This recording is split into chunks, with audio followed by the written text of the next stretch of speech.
welcome everybody to episode 5 of the 2023 season of Traveller Chat. I am IMCFTraveller, and I'm here with my co-host George. George, how are you doing tonight? Doing well, Trav. Doing well. How are you doing?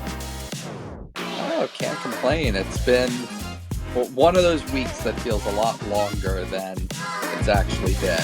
So it's nice to get close to, the weekend and the Inter Miami match. I feel the exact same way, except add a 4-month-old into that mix, and I've never experienced exhaustion on the level that I am at right now. So hopefully get through tonight, get some rest, get through tomorrow, and then enjoy Saturday night.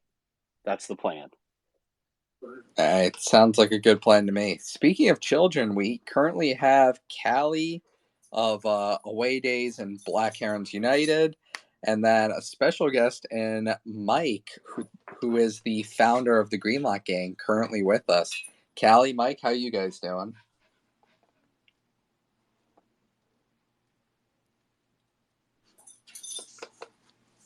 We forgot to unmute that. There we go. Oh, shit. Yeah, I was trying to unmute and it didn't let me. I'm doing great, just surviving the robot apocalypse. We're here, man. We're here. One day closer to game day. And yeah, I'm excited. Happy to be here. And yeah, I'm just excited. My son is 10 years old now, so I don't have those exhausting nights anymore. Gets a lot easier. Unfortunately, I'm going to be watching about half the game this weekend at my in-laws. Wife scheduled dinner during the game, so I'm not going to see everything, but I'm sure my phone will be blowing up the whole time with all you telling me exactly what I'm missing out on. That is right. probably true. And speaking of the game this weekend, I actually just got a text from a close friend of mine who's also a really big Inter Miami fan who I met on the road last year. And I want you guys to listen to this. This is just crazy, and it shows dedication. He is going to the match this weekend. He didn't plan this until about today. He is going to drive from Boca to Orlando, get a flight from Orlando to Toronto on Saturday, get an Uber from the airport to the match, go to the match, go back to the airport, and then catch a 6 a.m. flight the next day on Sunday. That sounds miserable. Yeah, that sounds like a terrible experience. I wouldn't not want to do any of those things. I mean, he's going to be freezing all until he gets back to Boca. Just being out at the game is going to chill him so much that it's going to take 12 hours to warm up. But isn't this the most Trav thing we've ever heard of? Like, Traveler, aren't you kind of looking at this going, wow, I've been one-upped? I joked with him that technically it's funny that he's doing this for Toronto, because during kind of the last year of COVID, I did an extremely similar Toronto trip where Miami was in, I think we played in Toronto on Wednesday, and Thursday night Miami was unveiling the XBTO sponsorship, and I had an invite to go. So I flew up at 1 o'clock on Wednesday to Toronto, and mind you, this is while there's still COVID restrictions and all of that.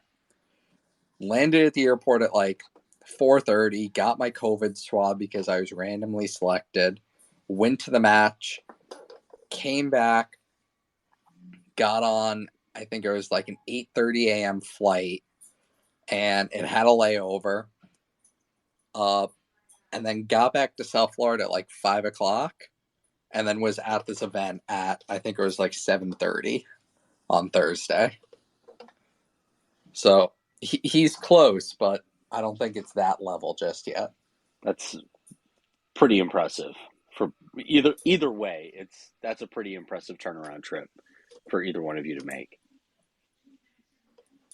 I mean, my question would be: do you really get to enjoy it with all the travel? Does it take almost some of it out of it because you don't get that break? You're always running.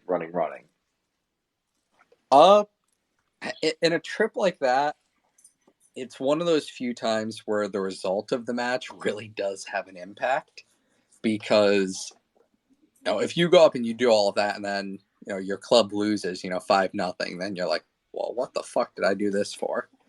But if you do all of that and you come home with a win, you're like, oh yeah, that was worth it. I got to see that in person.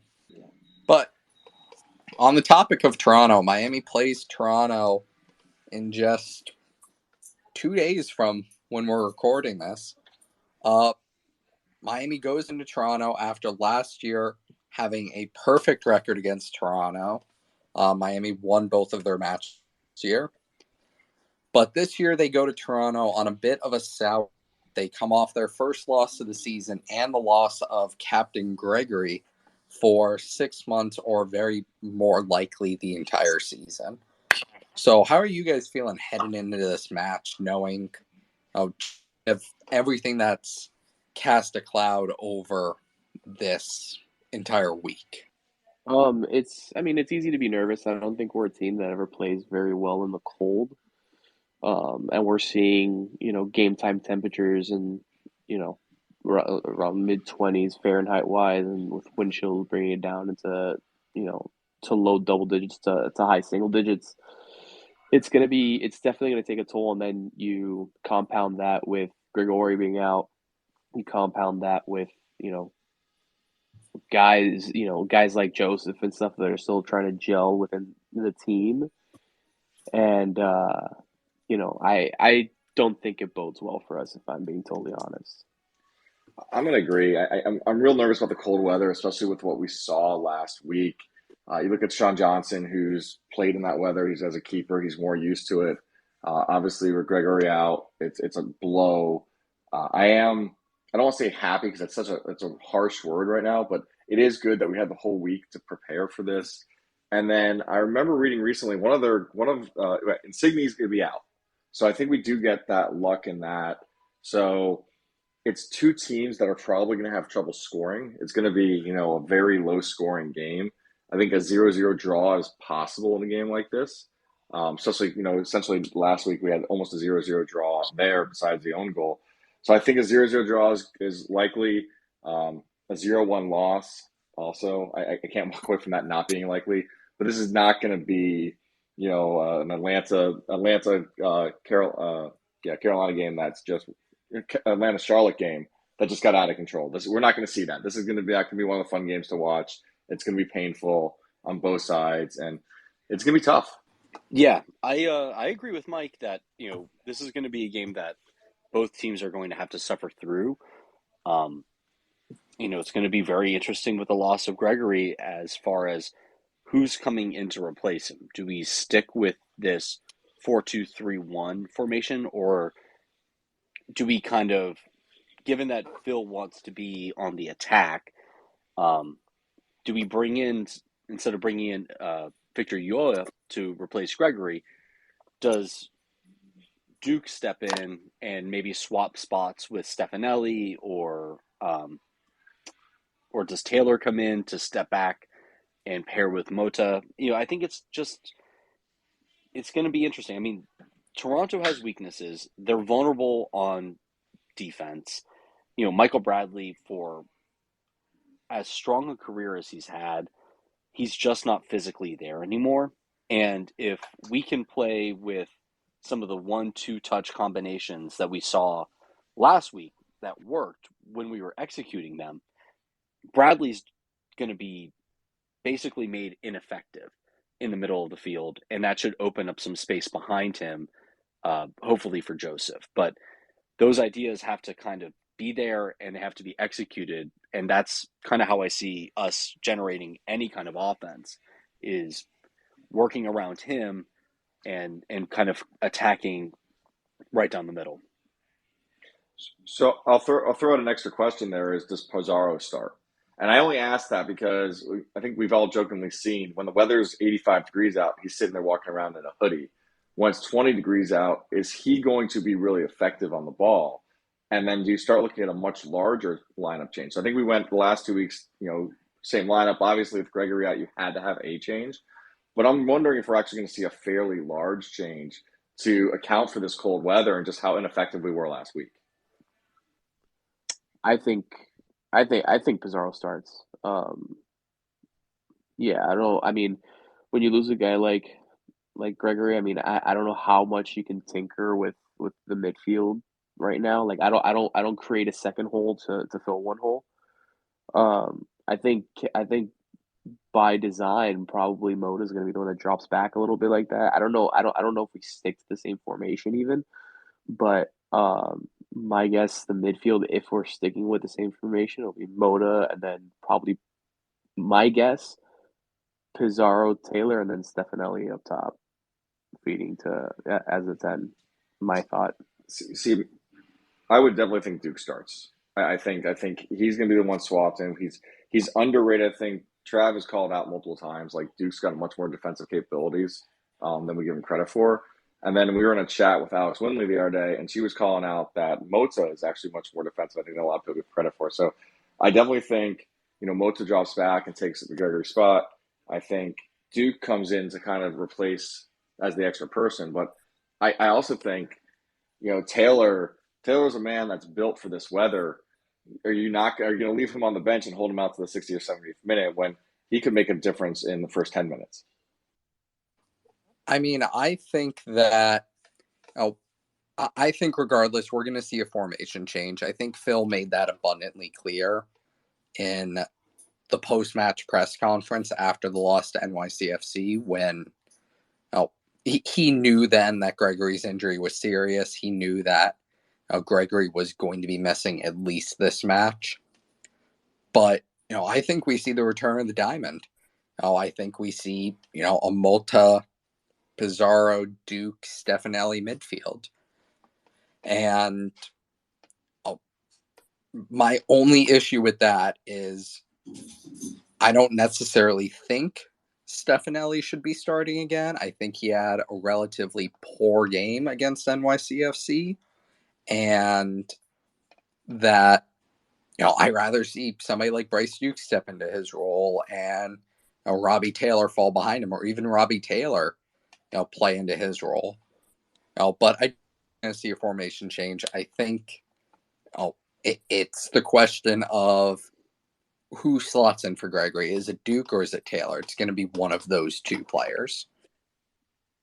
To that end of what we might see come back, I think we might see the 4-3-3 come back, because given the depth on this team, that's the formation that provides that we have the most depth and cover for, and that makes the Gregory for Duke swap much easier to handle, because instead of replacing one starting piece with another piece, and then trying to fill Gregory's hole, you reduce the midfield by one, you slot Duke into that center three, and then you move Pizarro and either Stefanelli or Coco or whoever out wide right, and pairing them with Joseph in that top three line. And I think that that's probably the easiest tactical shift for this team to make right now, given the lack of starter depth, and especially in the behind Joseph and then behind Mota and Gregory. I think you kind of can keep your powder dry for a guy like Victor Ulloa to come off the bench, later on in the game. The other thing might be a shift to a three in the back and bringing on Sailor to replace Gregory, which I wouldn't hate to see, and I know Callie wouldn't hate to see that either. So anything that gets him on the field, I'm a fan of. So I was going to say the same thing, like a 5-3-2 or 5-4-1. I don't think it's outside the realm of possibilities in a game that's going to be a defensive game. Again, we're not going to see a lot of goals. We've already seen them. I think at the end of the first game, we saw them go to a 5-man back line. I think I don't know if everyone else has noticed it, but I just don't feel Yedlin. I feel like Yedlin has lost his defensive abilities, and I love Yedlin. I was super happy when he came on, but I just don't see him being the right back that he used to be. I see him being much more a right wing back, or as kind of almost more of a right midfielder lately. And with as aggressive as Negri wants to be, as aggressive as Yedlin wants to be, I think going to a three-man back line in a defensive game makes a lot of sense. And then you have a 5-man back line, you have Mota on the field that can make a defense defensively, but you let these two wing backs really get aggressive. I think it's gonna be exciting if they give that a real try from the get go. I think we're more likely to see a 5-man back line before we run a 4-3-3 again. if I'm speaking just based on what we have, because that does make a lot of sense. And I think it something like that would probably suit. It would probably have the offense play in a way that'll suit Joseph more and give him kind of the service he's needing. Because right now it feels like the offense, as good as it's moved, it feels like it's an offense driven towards Campana instead of driven towards Joseph. They keep on trying to, play balls over the top of Joseph, and that's just not the way to do it. So maybe a change like that may benefit Joseph, and we still don't know how much we're going to see Campana on Saturday, if at all. Yeah, that is true. I mean, just in the past few minutes, I was looking around because, in Miami's schedule for this week, today was supposed to be a press conference after training with Phil Neville and Bryce Duke, but it looks like that seemingly has not happened today. There was no comments from Phil, no comments from Bryce outside of, signing his, new 2-year contract extension. So, we don't really know. Is Campana playing this week? Is he out another week? Is he limited this week? So that's a really big question that we honestly don't know heading into this match. So I would place I'd place a bet. I'll give someone Northwest Club access for a game if I'm wrong, but I don't see how you bring Campana into this game late because he's going to have cold muscles, cold legs. Obviously injuries start with cold, and so he can't. Is he really going to be able to warm up that much on the sideline, shake all the cold off to come into a game? I think if you're really worried about him and thinking about him for the season, you want to get him playing in nice warm weather games where he can kind of have that chance to warm up, get really ready. I feel like it's a big risk, even if we're 0-0 or down 1-0. You're putting a lot on the line to risk an injury to someone who, frankly, isn't the strongest guy when it comes to injuries. I would comfortably bet my house that Campana doesn't play Saturday. I don't see it, especially with the way, like, it's one thing to play in cold, right? It's one thing to play if it's in the 30s or 40s or whatever you figure it out. But if it's going to be 20s with the wind chill into the single digits, I don't see how you do that to Leo. I don't see how you bring him on in that regard. And I think looking forward to next Saturday against Chicago at home, especially with Joseph getting called up to Venezuela, I'd imagine they want him as prepared for that game to play at least 60 minutes for that, and instead of just risking him, throwing him into this blizzard in Toronto that we're about to walk into. Yeah, that's that's what I fully agree with. That's where my thinking is right now. Is we lose Josef next week, we lose Robbie Taylor next week. We lose Eddie Escona, but he doesn't really matter. We lose all of them to international duty, and you're going to need other guys to step up, and other guys being Leo Campana is the kind of highest ranking number 9 on the roster who's yet to feature this season. You want him to be as close to full fitness next week when we will need him as humanly possible. And I think it's... Do we have a stat? Sorry, Mike. I think it's really interesting that we are going to have to wait 7 weeks before we see Joseph and Leo together. Like, we've been all off season, as soon as that move happened, we're talking about this two striker system. We're actually not going to see it until we're, almost a quarter of the way through the season. That's kind of wild. But I think so. To kind of comment on that, then I'm kind of go back to what I was going to say is, if you look at MLS, it's not uncommon for a team to gel until week 7 or 8. So it's almost like we're finally bringing the full team together in week 7 or 8. And we've got 6 points going on. I know we're going to take some more points in the next 2 games. So I think that's okay. That's going to be a while. We're waiting to get there. I was actually curious if anyone's heard what the status of Borgelon is, because I think we going into this game, having that additional striker, and even thinking about till next week when we're not going to have Martinez, having him available on the bench and ready to go, or even starting. We talked about a five-man back line. We could run a 5-3-2 if we really have a second striker ready to go off the minute one. I haven't heard anything about his status, but based on what Phil was saying going into the New York game, I didn't get the impression that he was going to be like a long-term question. So we might see him in the lineup available for Saturday. I do believe Borgelin is available. I also believe Robbie Robinson is available. What about LaCava? LaCava's been available. I don't know why LaCava hasn't cracked the bench. I don't think he's even been on the bench yet. Yeah, so he's just been a healthy scratch. Yeah, LaCava's been a healthy scratch for, this is what, week 5? Week 4? Yeah, he's been a healthy scratch for the first 4 weeks of the season. Well, wasn't he always meant to be an IMCF2 guy this year? LaCava was brought in to kind of fight for a spot, and kind of the sad fact for him is that Shandir Borgelin had an absolutely insane camp, and that's what did it. I mean, Shandir Borgelin's insane camp kind of pushed LaCava down the depth chart. Did that have any bearing on the Lowe trade to help facilitate that to get his rights? Like, was his camp so impressive that they felt like they needed to make that trade in that way? Like, they gave up money to get his rights. So they had been looking to trade Lowe regardless. And that's because only a few days after Lowe's trade, we brought in Sergei Kristov, and we needed the cap space in the roster spot for him.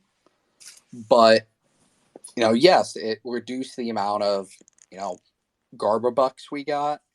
But at the same time, it, is huge because now Shandir Borgelin is essentially free when it comes to the cap.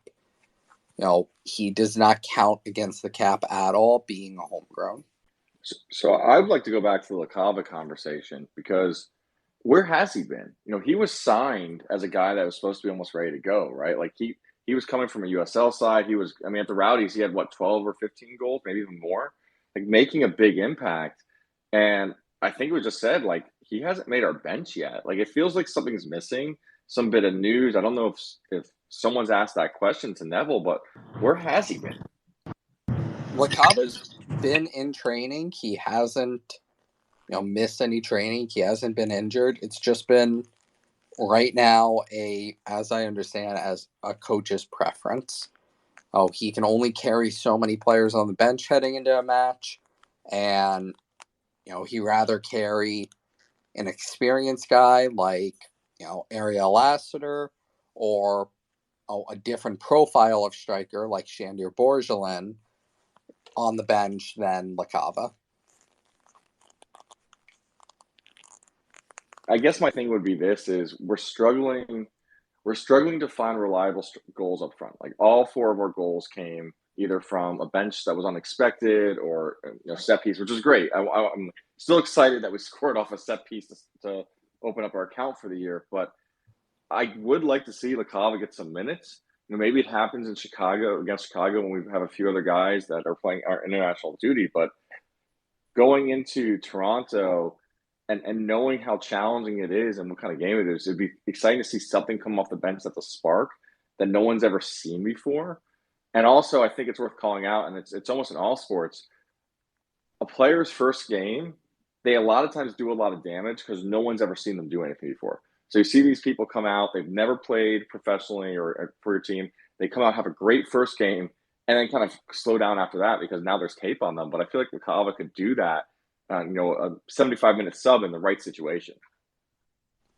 Yeah, and I think LaCava's first real chance is going to be, how does he perform in the Inter Miami CF2 match on March 26th. I think for him, that's going to be kind of a benchmark.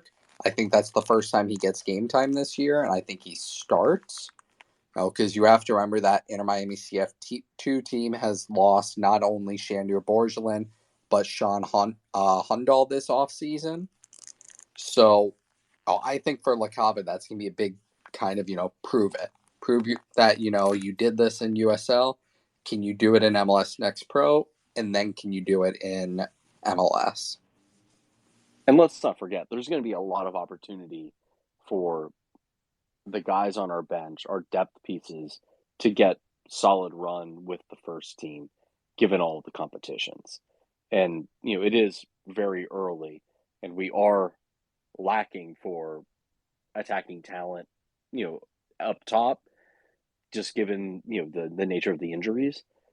But, I think I at least feel comfortable that with our two deep as it stands right now, with Joseph and Lassie backing him up. But I agree. I would like to see LaCava, but I don't think he's still surplus to requirement right now. Yeah, I think unfortunately LaCava is just too low in the pecking order to get any real burn with the first team right now. Because if you really look at it, you have Joseph and Leo, you still have Coco, and then moving from that, you have Schneider Borgelin. And then maybe, depending on how Phil feels and, with Robbie or giving Stefanelli a chance up front or something like that. And then you have, LaCava after the fact. So he's feels like the seventh or eighth option right now. And I think we're going to struggle to probably see him unless we run into a string of injuries, like something's happened. But a question probably for you, Trav, that you know better is LaCava a pure striker, or is he a guy that can play on the wing also? So LaCava can play on the wing. I believe for the Rowdies, he also played off of the left wing. So he is versatile in that sense, but out and out, he's very much a pure 9. He likes to make runs. He likes to score. He's not as much a winger who's going to make that run in for a cross. He's an out and out striker who get the ball to his feet, let him shoot. He's going to produce. So I'm going to make an argument that while when you do it that way, Callie, you're right, he's 7th, but I actually think he's 2nd because I think we have almost 2 types of strikers. You have the Martinez striker type of striker and you have the Campana. And I think when I look at our lineup, he's really the natural backup to Campana. Like, you don't have another super physical guy that's fast that can get up there. Jean is 5'7". I'm looking at the bios right now on the website. Jean is listed as 5'7". If he's listed as 5'7", he's probably more like 5'6". Martinez is kind of a small guy, and we've already had those comments that we've been trying to play Campana ball with Martinez and it's not working. And so I'm wondering if there's an opportunity to really have LaCava step up and be that guy. And I guess you can make him number 3 because then Borgelin's probably number 2 behind Campana. But I think he's farther up the depth chart because it's not, striker to striker isn't apples to apples. You almost have 2 different types of strikers. I mean, the way that I look at it, if you had, let's say, a core group of 4 strikers and, you want 2 different profiles, you have, Josef and Coco, who are these shorter, they rather play with their feet type strikers. And then you have Campana and, Borgelin, who are, taller. They can play the ball in the air. They can play these over the top or crosses into the area. So that's why, if you ask me, that's our top 4 strikers. It's, Josef, Campana right up there with each other, and then Borgelin, Coco, and, even Robbie if he, ever returns. But knowing that Campana is not going to make the trip, I don't think Campana's playing. I'm on the boat with Callie. Like, I'm not. I will bet his house that Campana's not playing. So now you got Borgelin playing that role as probably the number 1 guy there. And to me, like, there's that option for LaCava because Coco isn't that. He's physical. Don't get me wrong. And I think we've seen that. But he's not the guy that can really get up in the air and do a lot with his head. When he jumps, he's kind of at Ryan Sailor's total height. if that, if that. Yeah, I mean, I think, and I hate to kind of put it this way, but I mean, we're forgetting about Lassie. Like he's a he's a bigger profile player. He has speed. He will take players one on one. He's kind of the hybrid between Joseph and Campana. He's not exceptional at any of the gifts that we want in a number 9, but he kind of is the glue that can flow and fill in the gaps between the pairing if we go to a pairing like that. And that's why I think he's been the first one off the bench in every one of these matches, to spell Joseph or to support in the attack. And I do believe in his talent. I want to see more from him still. So when I look at Lassie, though, I still think of him as a wing. Like he's got so much speed, so much on the right side. And I think almost, and I kind of go back to what Yedlin's become. The problem for Lassie is that we've got these two wingbacks that are kind of supplanting him on the right and left side. So we're not able to use his biggest advantage because they're already trying to do that. And I haven't seen. I mean, there was that brief period last year, right before he got injured, where you saw he had the ability to kind of attack down the center, but that was such a brief time. And we start looking at what we want with Martinez type ball, where the wings can bring down the right and left side and bring it in. It's kind of tough to then pull Martinez out and get Lassie to contribute because he wants to do. I feel like he wants to do the same thing that we've already got two other guys doing. So I almost think like can he be the guy who eventually spells one of the wingbacks or true right and left midfielder if we go to the diamond in the middle? Because I just don't feel like we give him the option. I think everyone's talked about so much how Neville plays people out of position. It just feels a lot of times Lassiter isn't in the position he can make the most bang for the buck in. If I have to see Lassiter in front of goal, I'm going to lose my mind because he's going to have a one-on-one situation that he's just going to send it to a corner flag. That being said, I think he's great on the wing. I love his pace. I think he's great at setting the ball in the box, probably one of the better ones in the team. And I think he's good with the ball at his feet. I think he's insanely indecisive in front of goal, and maybe that comes with time and development and stuff like that. But I think if we see a situation where Lassie's playing in front of goal, something has gone horribly wrong. So is the house on fire now, Callie? Because I mean, we've been seeing it. No, and I mean, I think that Lassie's good for specific games. Oh, Lassie may be good in a game where it's friggin' 5 degrees, and even for a professional athlete, that cold air hitting the lungs, that hurts. Oh, and having somebody like Lassiter who's basically going to say to you, all right, challenge me, try and outpace me. Maybe that's a good fit for like a match like this against Toronto. What's funny is if you go, I don't know we all play FIFA, right? You look at Ari's card, and he only has a natural 81 pace, and I'm like, this is a guy who probably needs a 98 pace. He's just such a fast guy, and same thing when he's playing down the middle, when he's put on goal, you lose his best ability. Yeah, no, and without a doubt, Lassie thrives in playing wide and making those pacey runs where he challenges fullbacks and take me on. It seems like Phil has pretty much abandoned playing with true wingers. That's why we made a move this offseason and loaned out Emerson, who's a true winger. He doesn't play any other position. He plays just winger. I find it hard to see us bring back like a 4-3-3 that has true natural wingers in it. Even though we have a lineup that can support that. I mean, right now, without having our preferred striking duo, and with the questions, Stefanelli's probably not fit, but he's still acclimating to the league. we're going to go into an environment that most of these guys haven't played in, that, all of the new guys have never played in. Coco hasn't played on the road in Toronto in the wintertime. Neither has Negri, neither has Stefanelli. Joseph's not fully fit.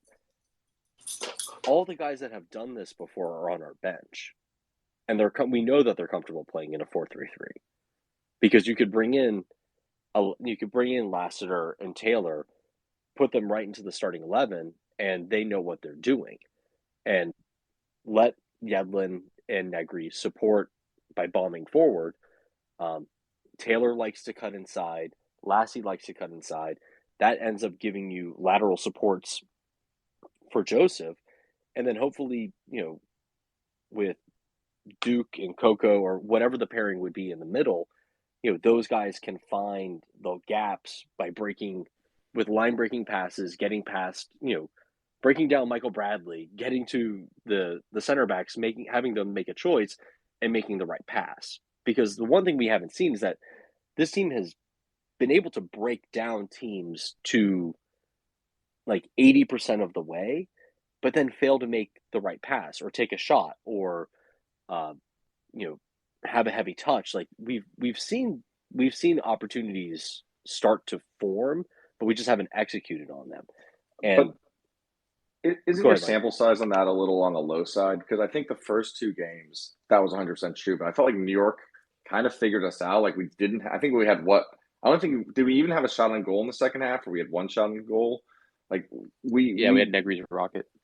We didn't have much, and so it's still early in the season, right? So everything's very small sample size. Everything's kind of tight, and I am concerned that we don't have offensive firepower. We're clearly not setting Martinez up. And listen, I'm going to give some real credit to Martinez. We all know he was a possible attitude issue. We're 3 games in the season when he hasn't gotten the service he's wanting, and he hasn't panicked. We haven't seen him go Higuain with the Flappy Bird, but I think there's something to really figure out. And I'm more and more I talk about it, more and more convinced that a 3-man back line with wingbacks is something that we're going to have to experiment with, because we got to get some more offensive firepower, especially with Gregory out. Because I always felt Gregory almost made us a 3-man back line. He played far, a little far forward than a true center back, but I think it's coming. I think it's coming just because of how we've played so far this year. You've seen through these first 3 games with, kind of the New York game being an outlier. Miami basically says to Negri and Yedlin, all right, you guys can push up as high as you want. And then Mota and Gregory worked together and basically said, all right, one of us are going to drop back and basically play third center back while the other one pushes high and connects, back to front and acts as, that pivot. So with Gregory out and, no natural replacement in the midfield for him, do we see a move to a back 3 now? I think now it's quite possible versus, a week ago prior to Gregory's injury.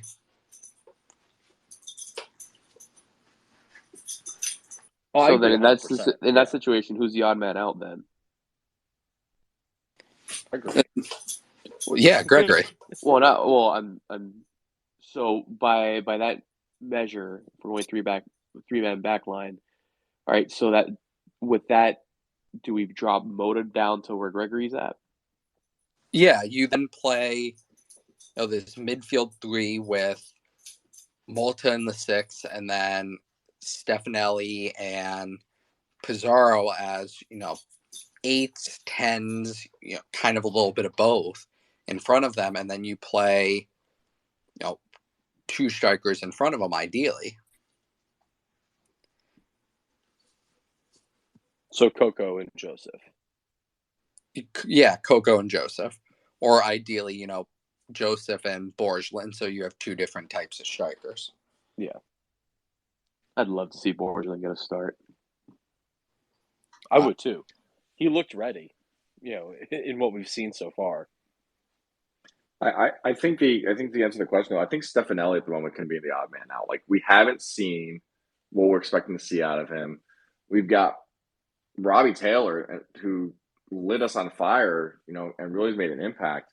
I could see if again, if we're assuming that 5-man backline's happening, three at the midfield would be Pizarro, assuming he starts. Because I still work out in the cold, but Pizarro, Mota, and Robbie. Like I think that's a naturally looking line, and then Coco. I almost thinking, I wonder if it's like a 5-3-1-1. Coco playing forward of that, and then and Martinez all the way up the front. I would prefer to see Duke for either Coco or Stefanelli. Just, I really don't care in the lineup you were just describing, Mike.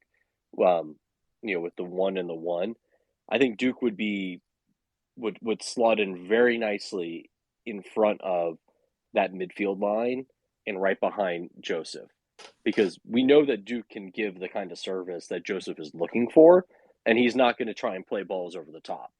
And he has the skill to break down the center defensive midfielders in front of that defensive line. So that's what I would want to see. I would want to see Duke sitting in that kind of 11 spot right behind Joseph, and then I really don't care what the other pairing is with Mota in that line of 3. What's funny is I think I've inadvertently described a 5-4. What is it? Almost like a 5 with a diamond and a 1. So I think we're keeping the diamond still, but it's a very narrow diamond because your wingbacks are going to be playing out farther wide. Which, thank God, we're back at a normal sized pitch where we can play wide. Yeah, I'm not sure if everyone agrees as far as Stefanelli. I see him as the second coming of Vasilev. I mean, the guy just fucking runs like hell, but I'm not really seeing too much out there on the pitch. So I think he should get benched, at least for now, until he gets acclimated more with the league and with the team. And try Duke. I really want to see Duke starting here. I think if there's a week that Duke's going to start, it's this week. Now, fresh off a 2-year contract extension, he knows the team, he knows the system. He's going to be motivated, now more than ever. I think if there's a week that Duke's going to push out an experienced guy like Stefanelli, it's this week. I also think Duke probably starts next week, considering we're losing Joseph and Robbie. So he's gonna, and with Grigori out, he's gonna contribute some pace and some technical ability that will definitely be lacking. I have a question. What exactly are you looking for in this match as far as like matchups? I mean, because to me, the one that stands out the most is Kramaski. Not Kramaski. I'm sorry, Bernadeschi. I'm sorry, Bernaducci. How Chris said in Battered Herons. But but the one matchup I really would like to just see how it unfolds is between Bernadeschi and Negri, because he's going to be the one that has to be covering this guy. And we all know this guy's dangerous, Bernadeschi. We know he's dangerous out there in the wing. I'm dying to see how this matchup is going to unfold. What are you guys looking for? I mean, Bernadeschi's going to be the best player on the pitch. I think that I don't think there's going to be any debate about that. And that is the matchup for us to really watch, because we'll see what limitations Negri actually has in that matchup. Because if there's a weakness, Bernadeschi is going to exploit it. But yeah, Steve, I agree. That is the matchup that I'm most interested in and most concerned about. Yeah, with me, I mean, yeah, Georgie nailed it. Bernadeschi is going to be the best player on the pitch. And this is a team that, like, I think we're very fortunate that Insigne's out. They have a strong midfield aside from that with Osorio and Kay. So it's that I think that's where the battle's going to be won. To be honest, if we can contain them and we can outrun those guys, I think we're going to be okay. But for how poor Toronto's been on defense this year, they've been able to score in every game. They've played some decent competition so far, and I want to say it's Atlanta, Columbus, and Nashville, I believe. And DC. fun fact, DC, thank you. They've blown a lead in every game they've played so far. We were talking to us away day guys. We were talking to Daniel Ayek from Area Sports Network for Toronto FC yesterday, and that's going to drop tomorrow. But it's a team that's going to have a lot of firepower, but they're very, very much lacking in defense, and they're very much lacking cohesion, according to what Daniel was telling us. So I think if we can contain Bernardeschi and we can limit their midfield, I think we're going to be okay. So I would say that the thing we said a second ago is being Negri, and I'm not convinced our left and right back are actually playing all that defensive, which is why I think we'll go to a three-man back line. I think this is going to be Christopher McVeigh's opportunity to make up for last week. He's going to have to put Bernardeschi in his pocket, control him the whole game, deal with that with Sergei backing him up. But I think that's the only way that really works is you have the two center backs kind of taking the brunt of this, and then letting the wing backs try to push back up the field and take advantage of that lack of defense. I think someone else said, while that midfield does look imposing, Michael Bradley's good for one mistake a game. He's like, in my opinion, he's almost Toronto's Damian Lowe. And so I think there's an opportunity to take advantage of that when we get to it. I want to mention one thing also. Now that you're talking about Michael Bradley, you guys are completely missing the matchup of the game, which is the Battle of the Sons. Michael Bradley versus Harvey Neville. What about that one, huh? Harvey's got to see the field for there to be a matchup, but it would be quite the it's narrative. In the air. They should honestly, like at halftime, they should just meet at center pitch and just fight it out. And the winner, the 1-2 son, full-on duel, just full-on right? fisticuffs. Just even the coaches get involved. Just bring it all in. Yeah, they could do like a tag team between Harvey and Phil, and then Michael and Bob, and just see how it goes. You got to think Phil went to Harvey like, "Hey, Wolf scored. It's your turn now. Like, I want to see you doing that same thing on the field." So the pressure is there. The father-son pressure is there right now. I just can't see the tag team duo of the Nevilles overcoming the Bradleys. There just seems to be a little bit more scrap and grit, but in the Bradleys family than with the Nevilles. At least that's my opinion. I mean, Phil was a great player, but Phil's tough because dude had to play for Everton for like 5 years. Dude's got to be tough. Yeah, but Michael Bradley looks like he wants to be in street fights. Like it's a thing that he does on the weekend. Michael Bradley and Bob Bradley both look like they've committed murder. Yeah, those two, they're both bald, and they look like supervillains. No pun intended. It would be a complete bloodbath. Ha! Get it? Oh, my goodness. Jesus, Mary of Christ. That was horrible. And this guy has his own Chris, show. I love it, baby. I love it. Oh, my God.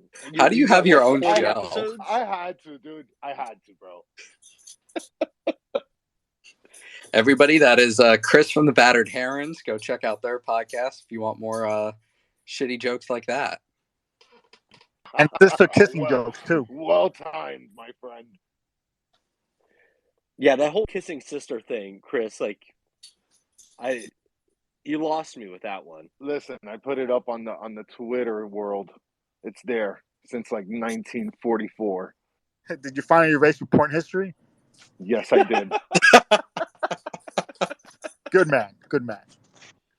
I like Chris showed up and this show went completely off the rails. Like completely. We had a great show and then sorry guys. We went somewhere new. I love it. This is what makes the Trav Chat special. We can't keep it in a box like Callie does and very straight and narrow. Like we want to go off the rails every now and then. No, like it was great being on away days because there is an actual order. Like, all right, we're going to talk about this, talk about this, talk about this. On Trav Chat, it's like, all right, guys, what the hell are we talking about this week? I think Trav Chat does have an opportunity though to become Inter Miami's major league slander. Like I still enjoyed doing that a few weeks ago, and I think we really need to come up with a format that has that same like we're just going to shit talk for an hour and a half versus someone else from the competing team. It's a great format. I second this. God, if I wasn't lazy, I would set that up. And if I wasn't exhausted, I would be totally up for that. Yeah, it's always jarring when I'm on like Trav chats or even if I'm listening to Battered Herons because like me and Brad are so like organized and structured in everything we do because I think that's just how our brains operate. And then everyone else is just utter fucking chaos and I need it. Quite frankly, I need it. I thrive on chaos, so this I'm good with this. Listen, I don't know if you guys. we start with a show sheet, so there is structure from the beginning. Now, if that structure lasts, it's a Jenga, baby. So But I don't know that's if you guys but saw that's my because Daniel does comment. that. So I don't know if you guys saw my comment by going back to Major League Slander, guys. The minute Lowe's scored the other night, they were tweeting me up a storm. Like there was some serious rivalry that started from that one podcast that we are going to give each other shit the rest of the season. And I'm just imagining a world where you have all these competing podcasts constantly all day long going at each other when they're not even on the show anymore. That's great I- banter there. I mean, theoretically, didn't I do that on Monday? Oh God. But Trav. I'll behave. But yeah, I mean, that's kind of what makes Trav Chat great is, I mean, everybody sees my tweets where I'll tweet like 10 different topics for the episode, and they're kind of just whatever come to my mind whenever I'm sitting there writing that tweet. Like this one, I tweeted the same 3 topics every single time I talked about the show, but I think with like Austin, I tweeted like 8 different topics and changed them in every single tweet. And it was just because I'm like, all right, this is what I'm thinking of. This is what we're going to talk about. And then you get on the show and it's like, all right, fuck that. Let's see what else. Yeah, with Austin, we hit one topic. I think it was an hour and a half. We stayed on the same topic the entire time. We didn't go anywhere near where you had us mapped.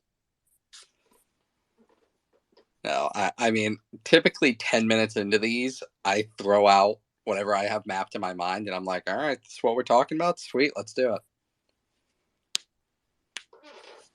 I guess I'm we'll on get your back I'm on on your track. Twitter right now. I'm on your Twitter right now trying to see what we were supposed to be talking about. I Well, if you think. guys want to get back on track, or do you guys want to give any predictions? Look at that. Capacito putting us back on track. All right. Predictions, I mean, I don't know, boys. you guys. So let me ask a question. Who thinks Calendar records his 3rd clean sheet of the game? Because there's definitely an opportunity for it this week. Who thinks Drake Callender gets called up to the U.S. men's national team in April? I think if he keeps his form, I think it's a real possibility. I don't think he gets there. I think there's a real possibility if he can record a few more clean sheets and play like if he's playing like he is now, considering that the U.S. men's national team is basically just one giant tryout at the moment because they're just running players through it to see how they look. He has a ton of an opportunity to get there. Like I think it's a real chance. He's going to be probably the best one of the top 3 goalkeepers in the U.S. Playing in MLS. They're not going to don't need to bring Turner back over. There's going to be opportunity to go. I don't see how they don't call him up if he's playing at a high level. And I think it helps him a lot that he's actually playing. He's actually starting because Slonina isn't starting. Turner doesn't start. Sean Johnson got called up, but he's starting. So I think if Drake is playing and he's in form and he continues the way he's doing, not that he's going to keep a clean sheet every game, I think he can. I think he might get a nod. I don't think it's going to go very far beyond 1 or 2 cups of coffee, but I don't think. It's funny. I think more at this point they're just tryouts. They're just trying to run players through, put them in the red, white, and blue, and see how they show up in that kind of game. I think even if Turner was starting, you still aren't going to call him up for some of these games because they don't matter for almost anything at this point. So try out the new guy, try out a few people. Who was the guy? Was it Solina that played in the last round? If Drake has a few more clean sheets, you have to give him a tryout. You have to bring him to a camp and see how he looks. His distribution is just so it's dog below shit. Where it needs to be for an international keeper. That I don't think until he shows. I mean, and it's not just like his lateral passing that's questionable. It's his it's his goal kicks. I mean, he like the best opportunity that Philadelphia had was a result of a goal kick that didn't make it 8 yards high in the air. Like, But that can't happen. But why is he taking the goal kick if we know he's going to do that? Like, there's options to have someone else kind of handle the distribution more. If you've got a guy who's a legit wall and sucks at distribution, then change your game plan so he doesn't have to distribute the ball that much. And I think we're seeing it. We're seeing, I think, some transition, because if you guys notice, like, he's very quick to try and get the ball to Sergey or McVay now, which I think is what he needs to do. But whenever he gets the ball at his feet, like, it looks like he panics. As elite, and I will use the word elite, of a shop stopper that he is, with the ball at his feet, when people are pressing, he's a disaster. That For first lack of better touch words. is horrendous. Yeah, it's a disaster. I think Nick Marsman now really needs to earn his keep and earn that massive salary we're paying him and teach Drake a thing or two. But at the same time, I say that and we look at Nick Marsman in preseason. Nick Marsman allowed 2 goals in preseason that were the direct result of when playing out the back goes wrong, where he either took a giant touch and lost it and immediately they scored, or he made an errant pass and they scored. So I think Inter Miami's goalkeeping coach, who Ian Hess did a fantastic sit down with,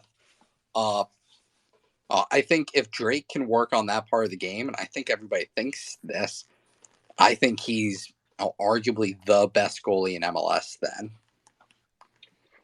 So I wonder, it's funny because I remember during the World Cup, we heard so much about how the USA got a set piece coach and we never saw any good set pieces. I wonder how much the goalkeeper coach is really working with Drake on handling the pressure of an oncoming guy and keeping that zen.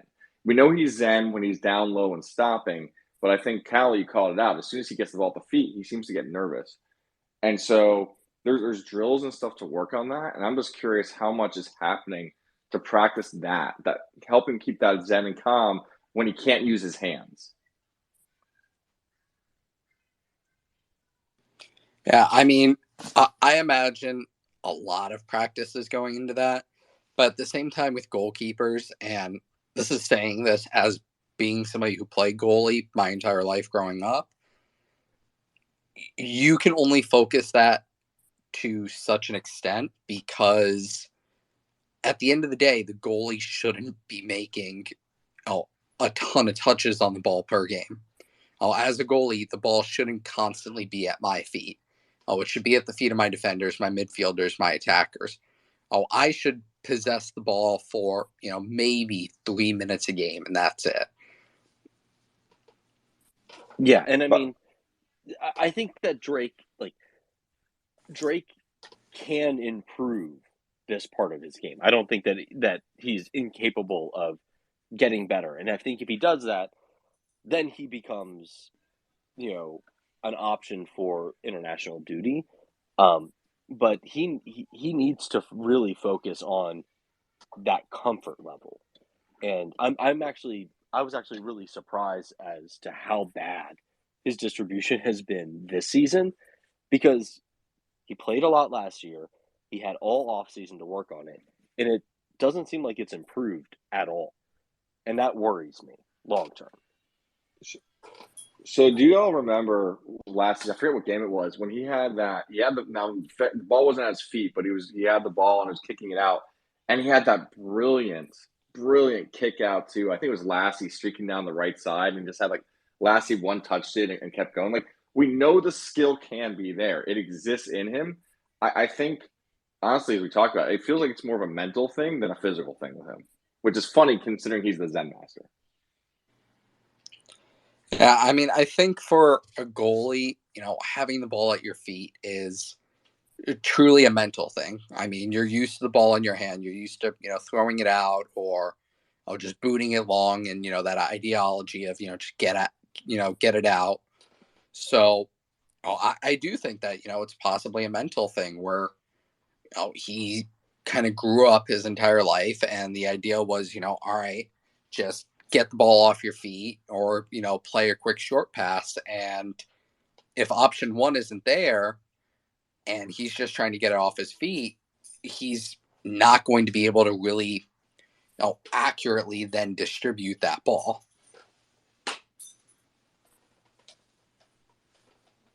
So I'm going back to how many people think we see another clean sheet from him this weekend?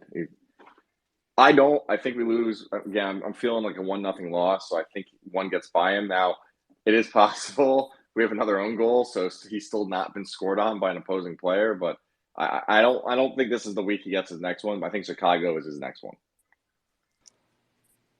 I'm of the belief that we're either going to see like a 0-0 like gridlock like ugly game, or we're going to see like a 3-2 shootout.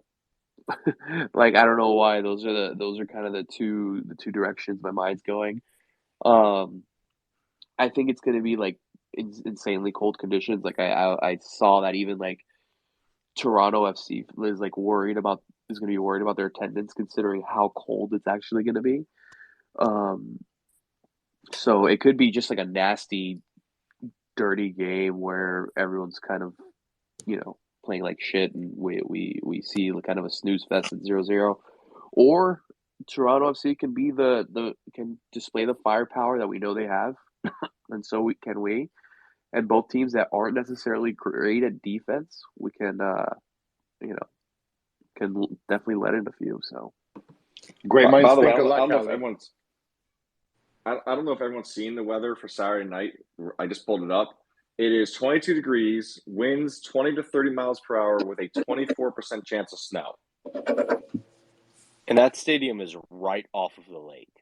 So, I mean, that wind is going to be insanely cold. Like, it's going to cut through everything. Like, I can't imagine trying to play in those conditions up there. Yeah, they're saying with the wind chill, it's going to be in single digits. Like that's miserable. Like it doesn't matter what kind of professional athlete you are. Like that's terrible. And that's why I don't think there's any chance you're going to see a shootout, like a 3-2. Like these guys are going to be miserable. They're going to be cold.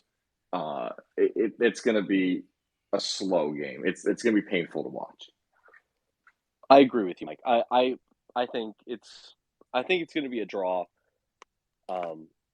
Probably 0-0, but 1-1. Yeah, I just don't see it being an exciting game whatsoever, given kind of just the state of affairs for us losing Gregory, the weather conditions, Toronto without Insigne. I think that it's just gonna be kind of a messy. Everyone's gonna just want to go home as quickly as possible on Saturday night. I think Miami manages to go in there and come home with a 1-0 win. I think Toronto leans heavily on Bernardeschi to produce for them right now. They're without Lorenzo Insigne. And I think for Miami, it's going to be not easy, but it's not going to be a massive challenge to shut down a guy like Bernardeschi and, go out and get a gritty goal. I'll take another, Chris McCoon type, 90, like 95th minute, penalty or, lucky shot that hits the bar and goes in. But I think Miami managed to come home with 3 points. By the way, Trav, to back you up a little, let's remember our two main center backs are from Sweden and the Ukraine. Like, if you're going to talk about two guys that can play in the cold, and throw in, Ryan Saylor played at the University of Washington, we do have a back line that's built to handle this kind of weather. Yeah, exactly. And, that's why I feel not necessarily confident, but I don't see this being a game that, gets out of control for Miami. I see Miami being able to control this game and, come home with 3 points. I think that's very realistic for them. In light of that, it's one of Toronto's starting center backs, Singer Rosted, is, I want to say, Danish or Norwegian. So they have one of those two. Yeah, but their center backs is American. Yeah, but their center backs aren't good. Yeah, I'm just saying he's adaptable to the cold. Just Well, I'd hope Toronto would get some players that can handle the cold, considering part of their season they got to play in it every week. Yeah. But I just think that's what I kind of pointed more is about how we're going to handle Berndeski. Like we do have a center back pairing that can put him in their pocket, if he tries to get going. So I think we can control the attack on our side. Though I do think Callie, was it you that said they've scored every game? Like this could be the game they don't score, or it could be a game just again held to one. But it's just going to be one of those games. I think it was Colorado Real Salt Lake that was like a 0-0 in the snow. It was just another frigid game. I think you had Minnesota against Red Bull New York last week that was in the snow. And that was, I think, 1-1, that match. With There was a game week 1 that was like one of the coldest games ever for MLS. And I don't remember what game that was. I think it was 0-0 draw. I'm trying to go through the standings right now. Yeah, last week Minnesota and Red Bull New York played to relatively ugly. I watched a bit of this game. A relatively ugly 1-1 draw where neither team really created in that match and struggled in the snow and the cold.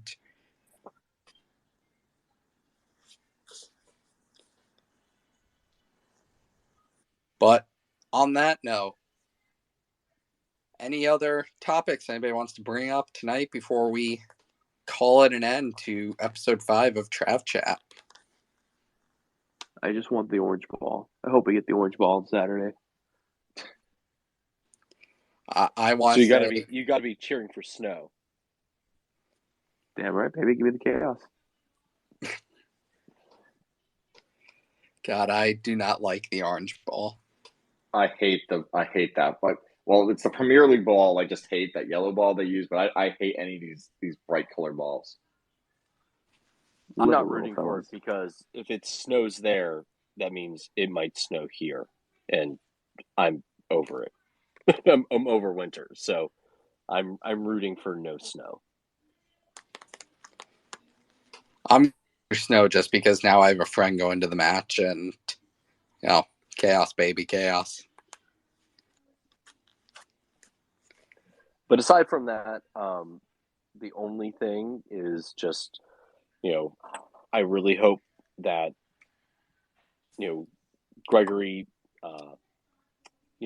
heals up well from that Liz Frank surgery that he had this week.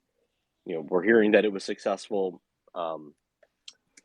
And I think the only other topic would be like, what do we do about that? If we want to touch on it quickly, Trav, I think my hope is that we just sit him down and shut him down for this season and let him fully heal up and recover and come back next year at truly 100% rather than risk it. But, what do you guys think about Gregory and the option to bring him back or to, open up a roster spot? My thought is that you don't openly say the recovery timeline brings him back this season unless that is your intent. Now, I think that if they intended to put Gregory on the season-ending injury list and therefore open up his DP slot without having to buy him down or anything, I think they would have straight up done that. I think that the press release would have said, Gregory had a successful Liz Frank injury surgery and has been placed on the season-ending injury list, and it will, return by preseason 2024. By the fact that the club came out and said, it's a 6-month timeline, which puts him back in mid-September with, well over a month left in the regular season. I think that signals by the club that, yes, they expect Gregory to be back this season. They expect him back for a playoff run.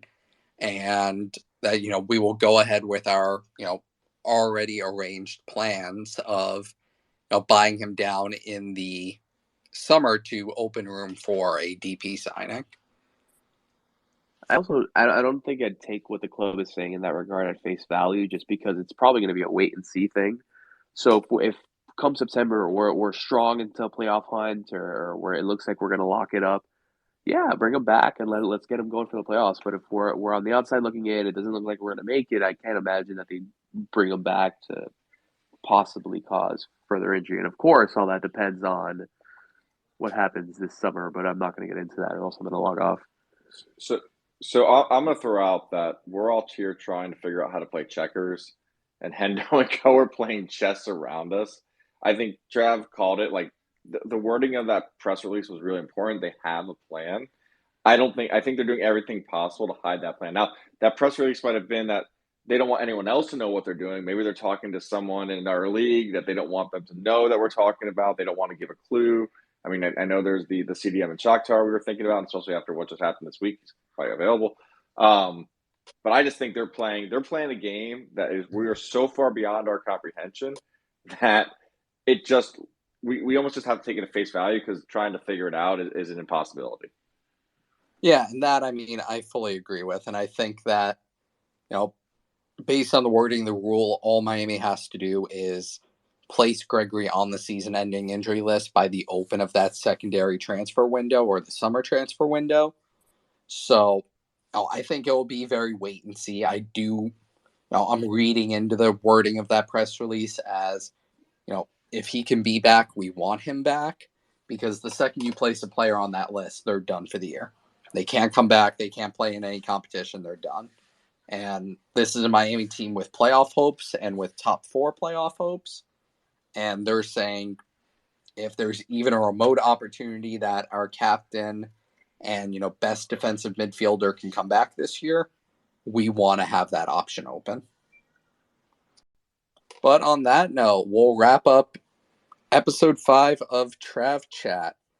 Miami plays Toronto 7:30 p.m.